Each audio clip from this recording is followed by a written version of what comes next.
How close does someone have to get to Jesus to no longer fail Jesus?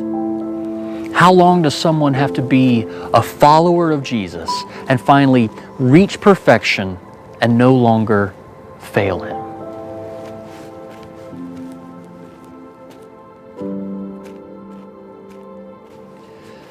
So Jesus gets arrested in the Garden of Gethsemane by an angry mob who takes him to the local courthouse. They've already begun to beat Jesus up. They throw him on the steps and they drag him into court.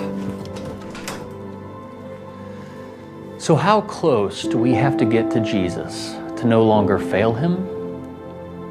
Well, how close was Peter? This close, in the courtyard, just beyond Jesus.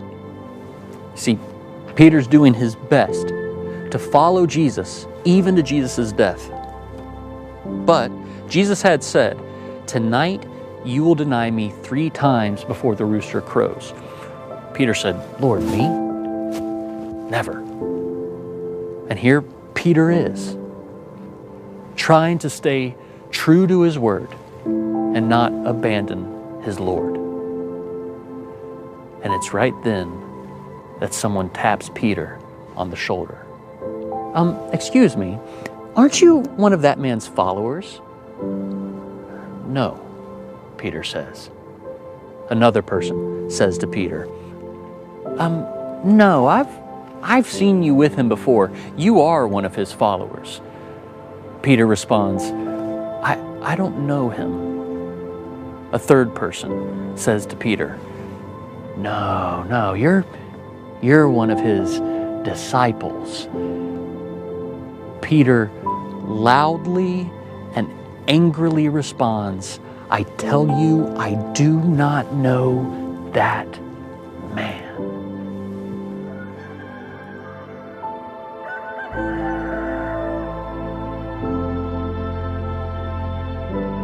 The Bible says that at that moment, Jesus looked at Peter. And Peter runs into the city, having failed his Lord. So, how close do we have to get to Jesus before we no longer fail?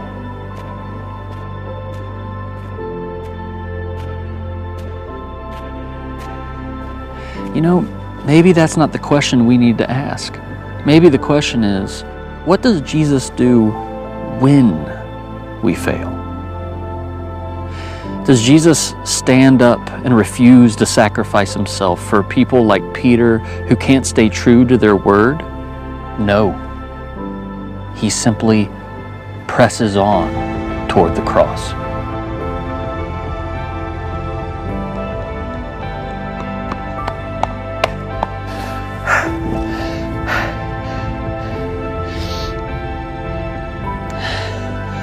Look,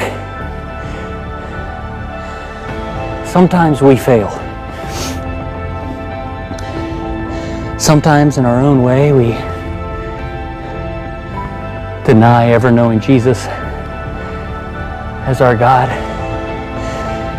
But that doesn't change the fact that He kept heading toward the cross.